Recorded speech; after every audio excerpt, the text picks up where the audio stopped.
ഗും ഗുരുഭ്യോ നമ. ഗം ഗണപതയേ നമ. സം സരസ്വത്യൈ നമ. ഓം നമോ ഭഗവതേ വാസുദേവായ. ദശകം 71. കേശീവധവും വ്യോമാസുരവധവും. യജ്ഞേഷു സർവേഷു അഭിനാവകേശി കേശി സഭോജേഷി ദുരിഷ്ടബന്ധു ത്വം സിന്ധുജാവാപ്യ ഇതീവ മത്വാ സംപ്രാപ്തവാൻ സിന്ധുജവാജിരൂപ. സർവേഷു അപി യജ്ഞേഷു നാവകേശി, എല്ലാ പ്രയത്നങ്ങൾക്കും ഫലങ്ങൾ നേടുന്നവനും. ഭോജേഷിതുഹു ഇഷ്ടബന്ധുഹു സഹ കേശി, ഭോജരാജാവായ കംസന്റെ ഇഷ്ടബന്ധുവായിരുന്ന കേശി എന്ന അസുരൻ. സിന്ധുജാവാപ്യ ഇതി മത്വാ ഇവ.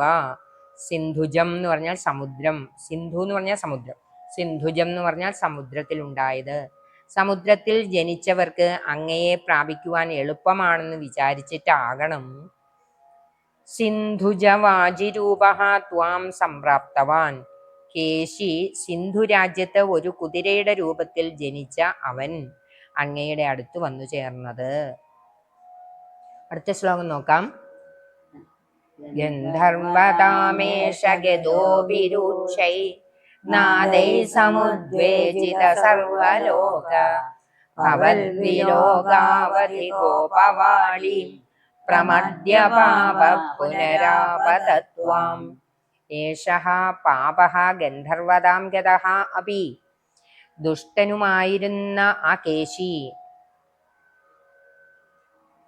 ഏഷഃ പാപഃ ദുഷ്ടനായിരുന്ന ആ കേശി ഗന്ധർവനായി തീർന്നെങ്കിലും രൂക്ഷൈഹി നാദൈഹി സമുദ്വേജിത സർവലോകഃ, കഠോരമായ ശബ്ദത്താൽ എല്ലാവരെയും പേടിപ്പിച്ചു. ഭഗവദ്വിലോകാവധി ഗോപവാടിയും പ്രമർദ്യ, അങ്ങയെ അന്വേഷിച്ച് അങ്ങയെ കാണാനായിട്ട് അമ്പാടിയിൽ സർവ്വതും തകർത്തുകൊണ്ട്, ഗോപവാടിയും പ്രമർദ്യ എന്ന് പറഞ്ഞ ഗോപവാടിയെ തകർത്തുകൊണ്ട്, ഗോപവാടി ഗോകുലം.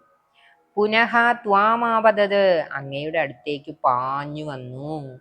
അടുത്ത ശ്ലോകം നോക്കാം.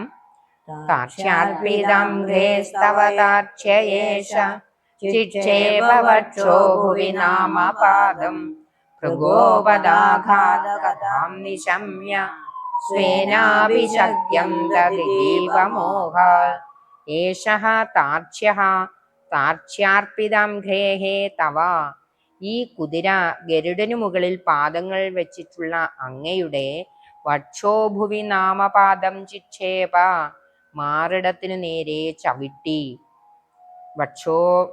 വക്ഷോഭുവി എന്ന് പറഞ്ഞാൽ മാറിടം.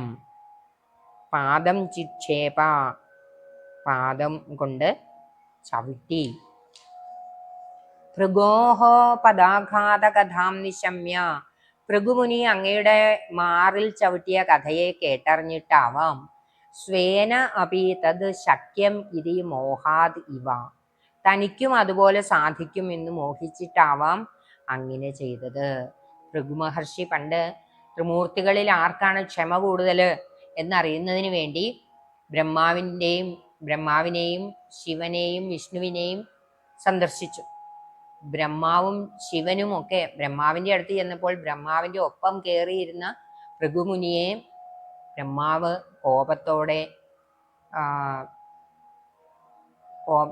കോപത്തോടെ സംസാരിച്ചു. ശിവനും അതുപോലെ കോപമുണ്ടെന്ന് ഭൃഗുമഹർഷിക്ക് മനസ്സിലായി. എന്നാൽ വിഷ്ണുവിന്റെ അടുത്തെത്തിയപ്പോൾ വിഷ്ണു അനന്തന്റെ മുകളിൽ അങ്ങനെ യോഗനിദ്രയിലാണ്ട് കിടക്കുകയായിരുന്നു. കണ്ടില്ല, ഭൃഗുമഹർഷിയുടെ വരവ് മഹാവിഷ്ണു കണ്ടില്ല. അപ്പോൾ കണ്ണടച്ചങ്ങനെ ഉറക്കം നടിച്ചു കിടക്കുകയാണ് എന്ന് കോപത്തോടെ, ലക്ഷ്മി ഭഗവതിയുടെ അച്ഛനാണ് ഭൃഗുമഹർഷി. അപ്പോൾ ഭാര്യയുടെ അച്ഛൻ വന്നിട്ട് ബഹുമാനിച്ചില്ല എന്നുള്ള കോപം, ദക്ഷനുണ്ടായ കോപം പോലെ. ദക്ഷൻ സതീദേവിയുടെ അച്ഛനാണല്ലോ, ശിവൻ ബഹുമാനിച്ചില്ല എന്നുള്ളതാണ് ദക്ഷയാഗത്തിന് നിദാനമായ കാരണം. അതുപോലെ ഇവിടെ ഭാര്യയുടെ അച്ഛനായ ഭൃഗുമഹർഷി വന്നിട്ട് കണ്ടില്ല എന്നുള്ള രീതിയിൽ കിടന്നിട്ട് അദ്ദേഹം മഹാവിഷ്ണുവിന്റെ നെഞ്ചത്തിന് ഒരു ചവിട്ട് കൊടുക്കുകയാണ് ചെയ്തത്. അത് മറുക ആയിക്കോട്ടെ, കൊണ്ടത് മറുക ആയിക്കോട്ടെ, അങ്ങയുടെ പാദം ചവിട്ടിയ പാട് എന്നും എനിക്ക് അലങ്കാരമായിട്ടിരിക്കട്ടെ എന്ന് പറഞ്ഞ് ഭൃഗു മഹർഷിയുടെ പാദത്തെ തടവിക്കൊടുക്കുകയാണ് ചെയ്തത് ഭഗവാൻ.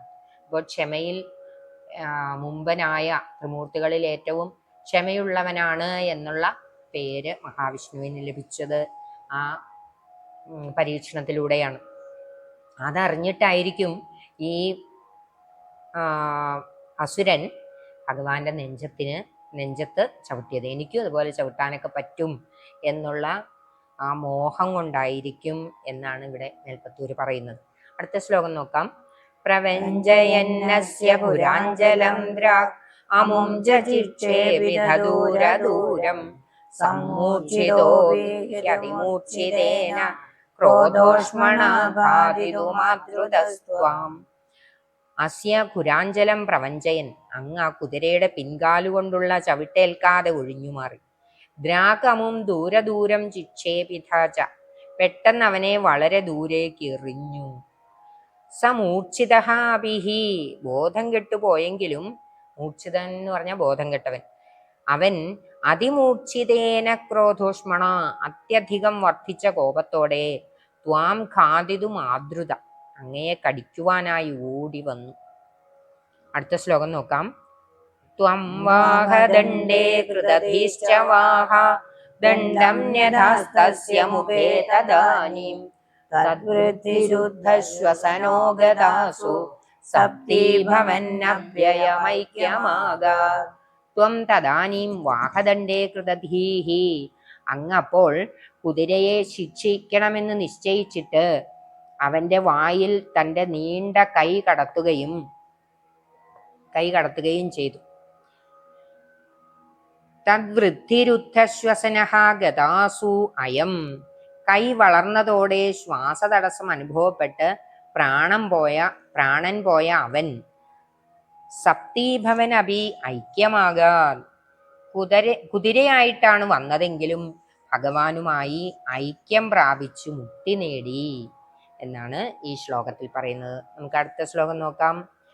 ആലംഭമാത്രേണ പശോസുരാണാം പ്രസാദകേനോ നൈവാശ്വമേധേ കൃതേ ത്വയാ ഹർഷവശാൽ സുരേന്ദ്ര ത്വാം ദുഷ്ടോ കേശവനാമധേയം.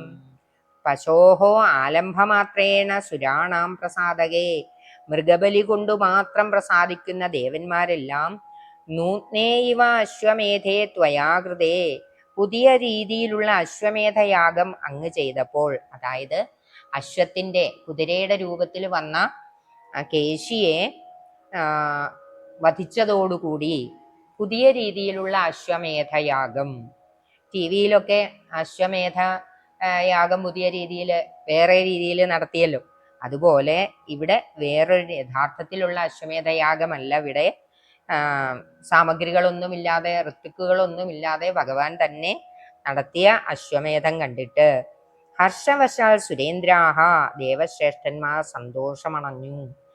കേശവനാമധേയം ദ്വാം തുഷ്ടുവുഹു, കേശവൻ, കേശിയെ കൊന്നവൻ കേശവൻ എന്നുള്ള രീതിയിൽ ഭഗവാന് ഒരു പേരും കൂടി അവര് കൽപ്പിക്കുകയും അങ്ങയെ സ്തുതിക്കുകയും ചെയ്തു എന്നാണ് ഈ ശ്ലോകത്തിൽ പറയുന്നത്.